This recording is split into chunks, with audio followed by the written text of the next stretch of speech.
Good morning students.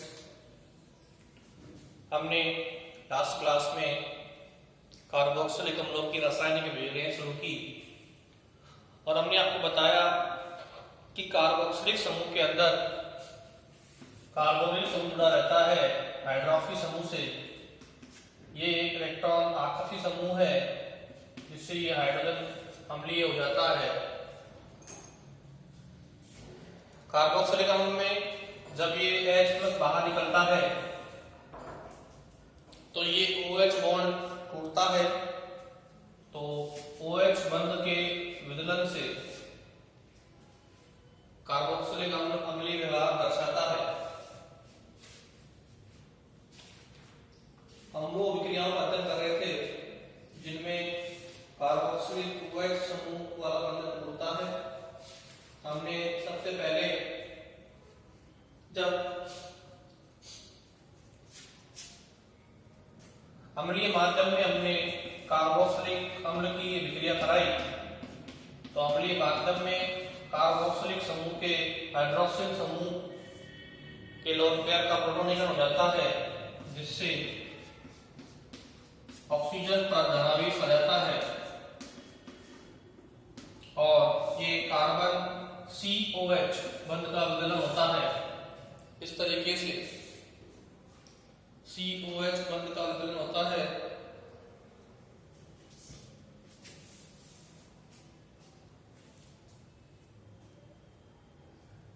ऐसी condition में कोई भी नाभिक स्नेही इस इलेक्ट्रॉन मूल कार्बन पर अटैक कर देता है और नाभिक स्नेही योगात्मक अभिक्रिया दर्शाता है। तो अम्लीय माध्यम में कार्बोक्सिलिक अम्ल नाभिक स्नेही के साथ नाभिक स्नेही प्रतिस्थापन अभिक्रिया देते हैं और इस अभिक्रिया में ये COH बंध का विदलन होता है। इसका बंध विदलन होता है COH बंध विदलन।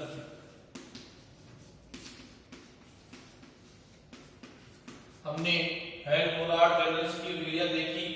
इसके अंदर हम किसी भी एसिटिक अम्ल को एलिफेटिक अम्ल को अल्फा क्लोरोएसिटिक अम्ल में बदलते हैं। यह रिएक्शन लाल फास्फोरस और क्लोरीन की उपस्थिति में होती है। इसके बाद हमने एसिड क्लोराइड का संश्लेषण किया। जब हम एसिड की रिएक्शन PCl3 से कराते हैं तो हमें एसिड क्लोराइड मिलते हैं। ऐसे ही जब हम एसिड की रिएक्शन PCl5 से कराते हैं तब भी हमें एसिड क्लोराइड ही मिलते हैं। हमने SNI क्रिया विधि से देखा कि जब हम एसिड की रिएक्शन कराएंगे SOCl2 से तो SNI क्रिया विधि द्वारा संपन्न होती है और हमें एसिड क्लोराइड प्राप्त होते हैं।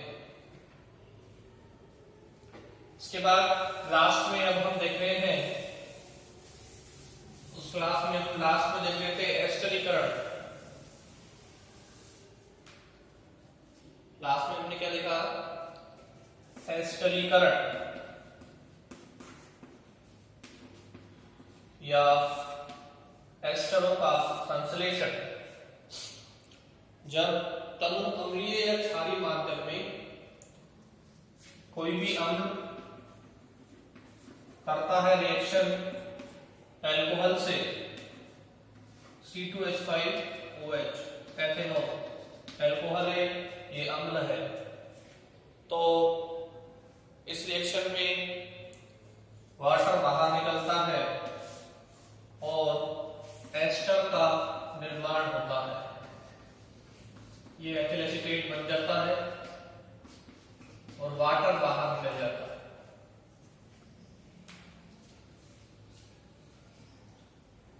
अब देखिए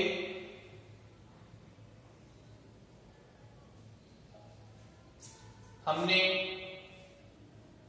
एसिड एसिड के यहां पर COH बंध का विदलन होता है अभिक्रिया में, यानी कि यहां पर एल्कोहल देता है H+, एसिड देता है OH। तो इसकी पुष्टि करने के लिए हमने क्या किया? आइसोटोपिक ऑक्सीजन काम में ली। हमने इस रिएक्शन को ऐसे लिखा CH3 C double bond O OH, ये आइसोटॉपिक ऑक्सीजन लिया, क्रिया कराई C2H5 OH से, जिससे क्या हुआ कि वाटर बाहर हो गया और हमें मिल गया वही CH3 C double bond O O C2H5 ester और वाटर बाहर निकल गया CH3 C double O C2H5 और देखो वाटर HOH बाहर निकला। अब देखो ये आइसोटॉपिक ऑक्सीजन जिस पे स्टार लग रहा है वो क्या है, समस्थानी ऑक्सीजन, ये अपने काम में लिए, ये इससे अलग होती है समस्थानिक क्रिया ऑक्सीजन का। अब ये देखो ये OH बंद, ये ऑक्सीजन किसकी है, एसिड की है, और ये वाटर के रूप में बाहर निकल रहा है। तो ये प्रूव करता है कि इस रिएक्शन में एसिड का COH बंध का विलयन होता है और अल्कोहल से H लिया जाता है। तो आप देखें जब कार्बोक्सिलिक अम्ल व एक अल्कोहल को, जब कार्बोक्सिलिक अम्ल व एक अल्कोहल को तनु अम्लीय अथवा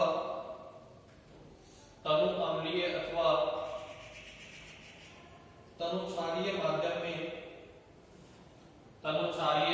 में अभिकरण करवाया जाता है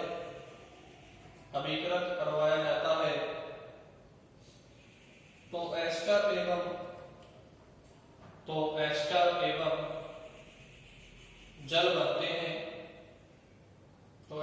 एवं जल बनते हैं। इस क्रिया को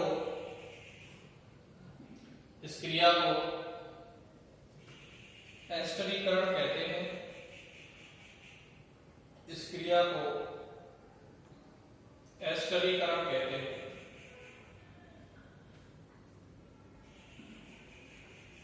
डिरेक्शन लिख लीजिए, ये वाली ऊपर वाली,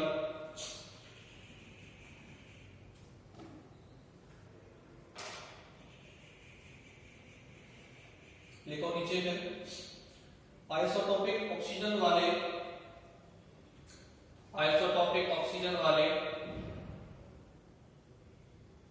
यौगिकों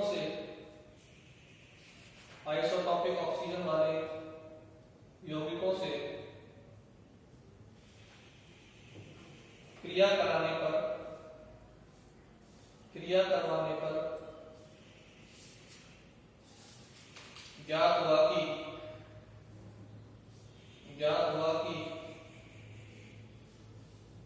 अभिक्रिया में जल का अणु बनने में अल्कोहल एक प्रोटॉन देता है, जबकि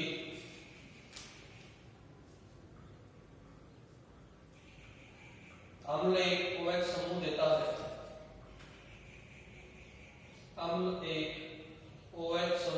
है।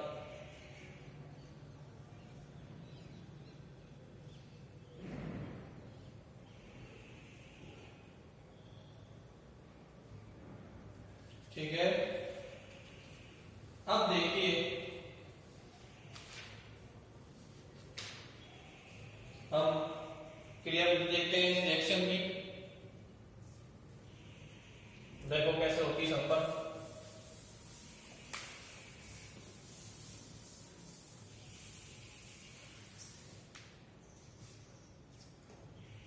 क्रियाविधि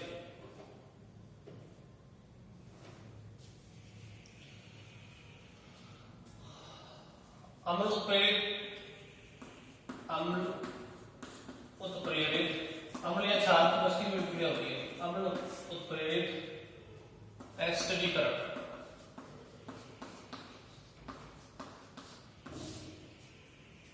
ठीक है, इसकी क्या देखते हैं हम क्रियाविधि।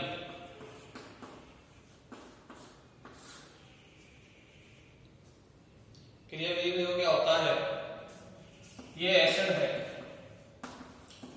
सबसे पहले अम्लीय माध्यम में इसका प्रोटोनीकरण होता है, ठीक है। प्रोटोनीकरण कैसे होता है ये देखिए, ये एक इलेक्ट्रोफाइल है। यहां पर क्या होगा, ये इलेक्ट्रॉन यहां से आ जाएंगे, इससे ऑक्सीजन पे आएगा ऋणावेश और कार्बन पे जाएगा धनावेश।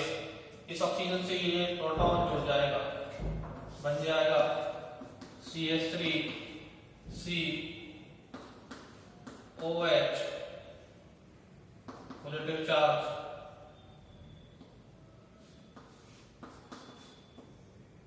स्टार।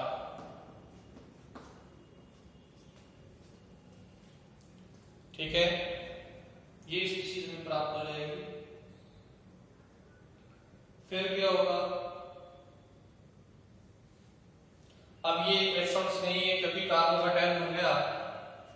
इस कार्बोकैटायन पे अब अटैक करेगा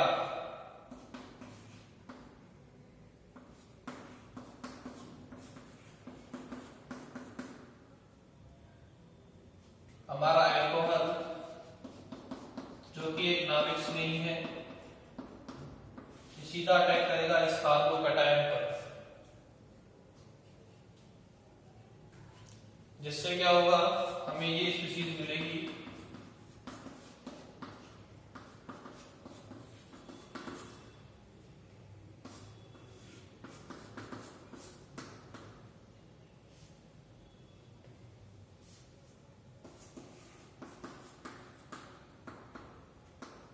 और उसके आ जाएगा पॉजिटिव चार्ज।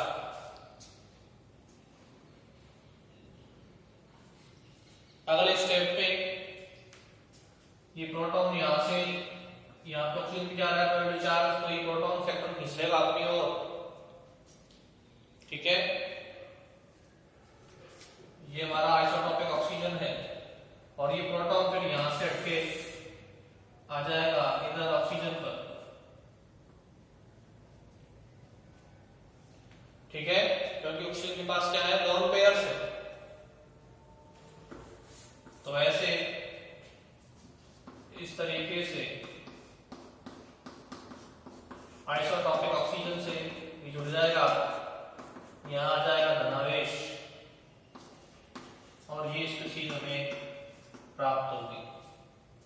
यहां तक आप नोट कीजिए इसे, इससे आगे बाद में बताएंगे भी, इसको नोट कीजिए, फिर मैं रब करूंगा इसे। यहां तक तो आप लिखिए।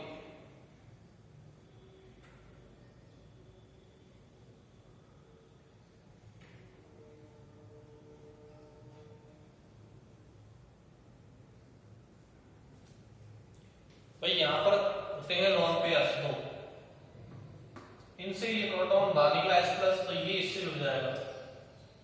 जुड़ते ही ऑक्सीजन पे एक लोन पेयर रह जाएगा दो में से, और क्या जाएगा पॉजिटिव चार्ज।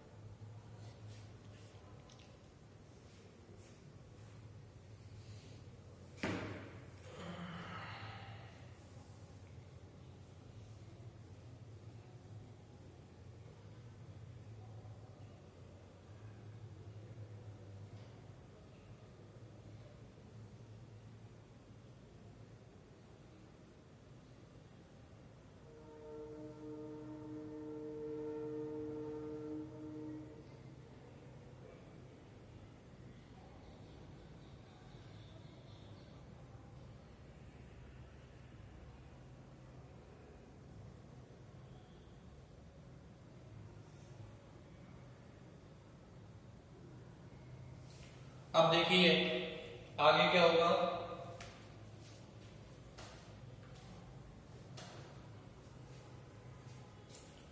अगले स्टेप में हम इसे ही काम में लेंगे, जो हमारा बचा हुआ है इधर ये स्पीशीज बन गया। इसको काम में ले रहे हैं। देखो कैसे,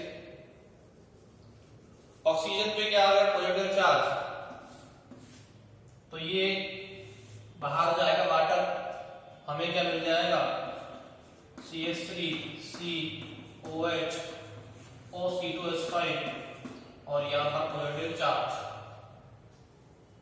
ये इस चीज में मिल गई।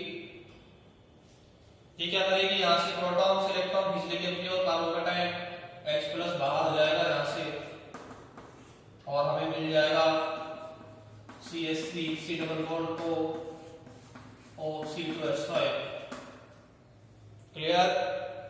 तो ऐसे हम एस्टर का निर्माण कर लेंगे अल्कोहल से अम्लीय माध्यम में।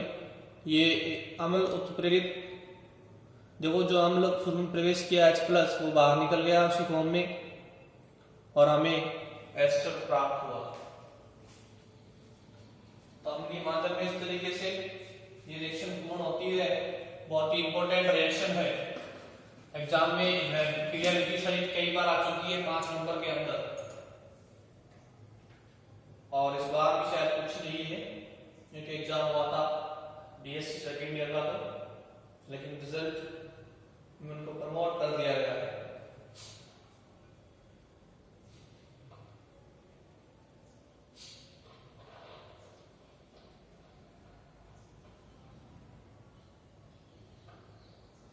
अब देखिए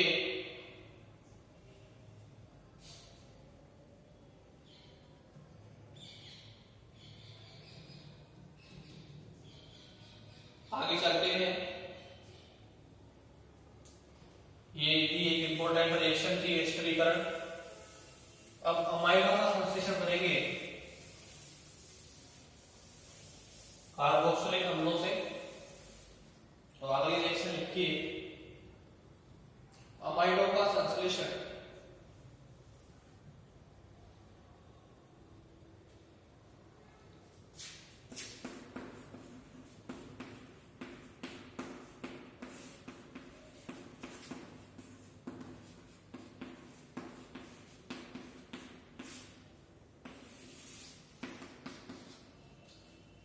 अमाइडों का संश्लेषण में लिखिए,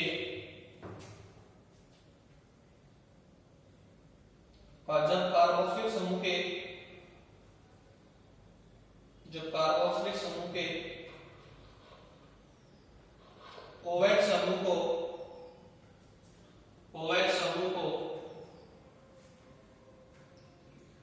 अमीनो समूह द्वारा विस्थापित किया जाता है तो बने हुए उत्पाद को अमाइड कहा जाता है।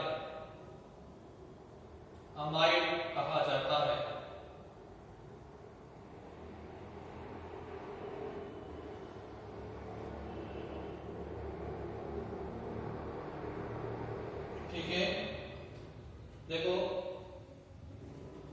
अमाइड बनने के लिए क्या करते हैं हम, देखो पहले एसिड से क्या बनाते हैं, एसिड हैलाइड,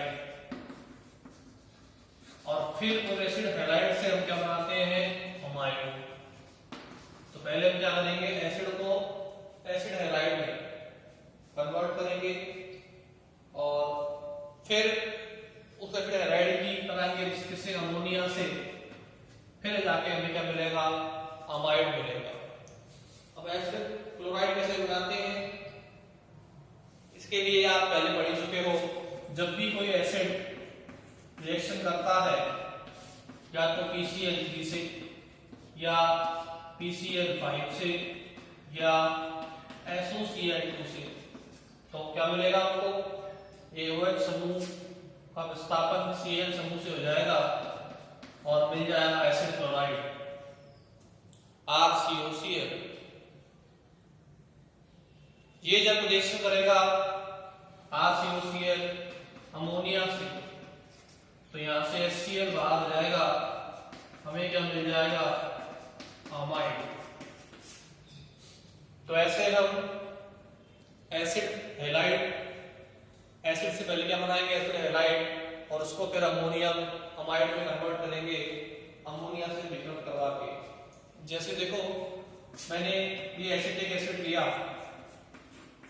इस एसिटिक एसिड किसमें बनेगा, PCl5 से, तो HCl बाहर हो जाएगा, POCl3 बाहर हो जाएगा, HCl बाहर माइनस POCl3 बाहर, तो ये बॉन्ड टूट जाएगा, यहाँ पे हो जाएगा HCl जुड़ जाएगा, क्या बन जाएगा, एसिडिक क्लोराइड CH3COCl।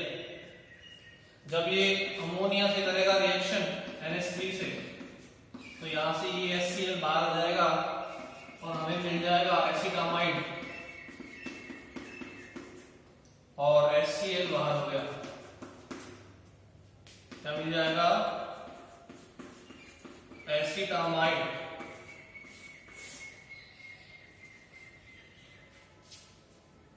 ठीक है, बनाइए।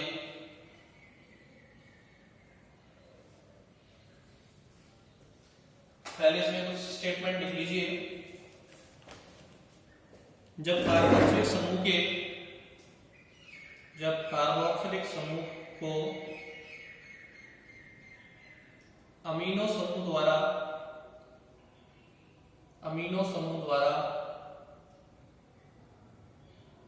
विस्थापित किया जाता है तो बने हुए उत्पाद को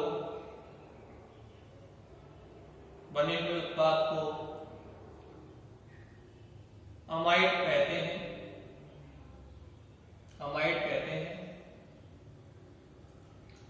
फिर लिखिए नीचे पहले पद में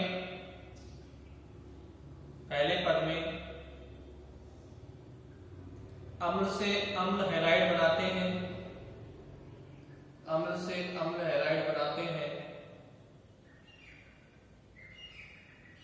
फिर इस अम्ल हैलाइड को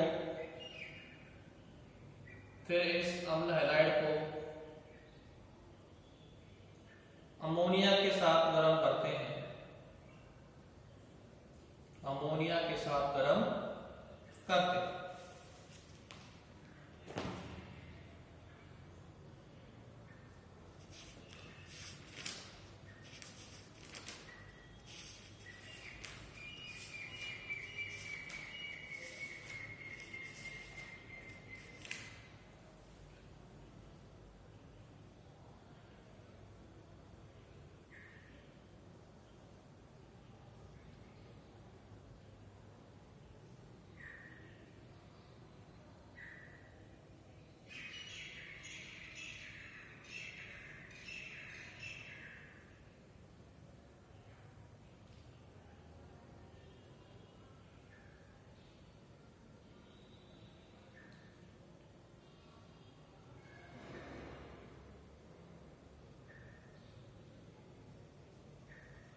अब देखिए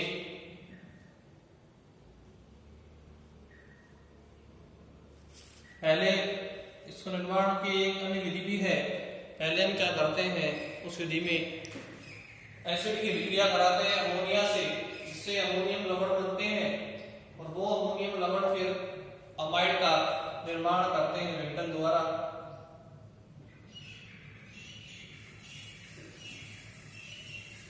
तो उसमें कैसे होगा रिएक्शन देखिए। पहले अमोनिया से रिएक्शन कराएंगे एसिड की, जिससे बनेगा लवण, तो उस लवण के विघटन से क्या बन जाएगा, अमाइड। देखो जैसे कि ये एसिटिक एसिड है, इसकी कराई रिएक्शन हमने अमोनिया से, ये अमोनिया इससे जुड़कर बना देगी लवण अमोनियम एसीटेट, अमोनियम लवण बना दिया, अमोनियम कार्बोक्सिलेट, अमोनियम लवण बन गए। ठीक है, और किसका कराएंगे, रिएक्टर में गर्म करेंगे इसको। तो गर्म करेंगे तो गर्म करते ही यहाँ से वाटर बाहर जाएगा, ऑक्सीजन यहाँ से, हाइड्रोजन यहाँ से, और हमें मिल जाएगा CH3COO NH अमाइड। तो पहले एसिटिक अम्ल को अमोनिया से रिएक्शन कराया, जिससे बना हमें अमोनियम एसिटेट, और फिर इसके विकल्प से मिल गया एसिटामाइड।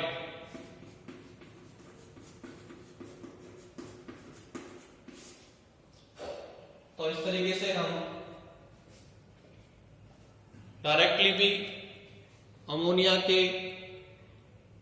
से रिएक्शन करा के भी बना सकते हैं अमाइड को।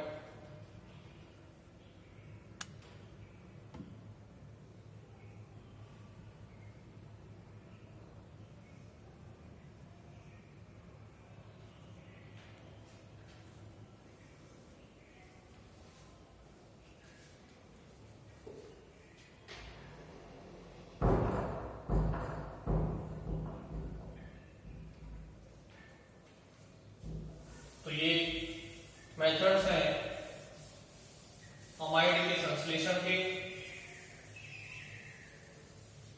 अगली क्रिया देखते हैं कार्बोक्सिलिक अम्लों की, वो है कार्बोक्सिलिक अम्लों का अपचयन।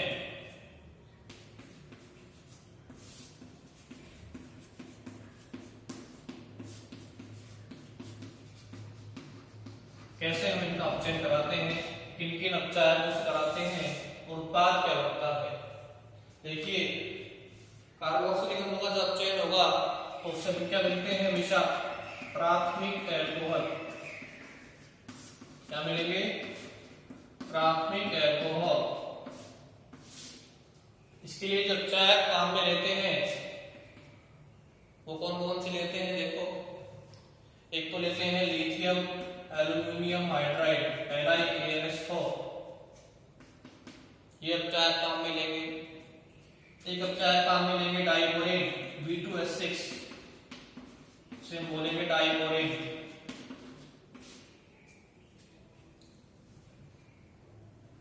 एक कराएंगे उत्प्रेरकीय अपचयन रुथेनियम की उपस्थिति में, उच्च ताप और दाब पर। रुथेनियम 680 प्रेशर पर, उच्च दाब पर।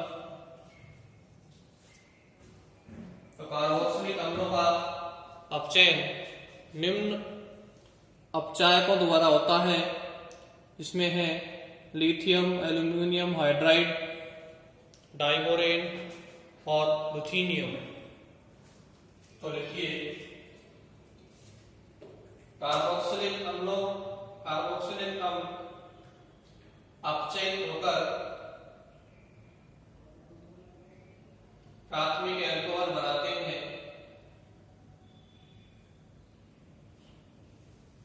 प्राथमिक एल्कोहल बनाते हैं। इनका अपचयन निम्न अभिकर्मकों द्वारा होता है। इनका अपचयन निम्न अपचायकों द्वारा होता है। किस किस से होता है, देखो LiAlH4 से होता है, डाइबोरेन से होता है और रुथेनियम से होता है। इनका अपचयन हम नेक्स्ट क्लास में डिस्कस करेंगे। आज की क्लास में इतना ही। आज की क्लास में हमने कार्बोक्सिलिक अम्ल के रासायनिक विक्रियाओं में अम्ल उत्प्रेरित एस्टरीकरण देखा, उसकी क्रियाविधि देखी। उसके बाद हमने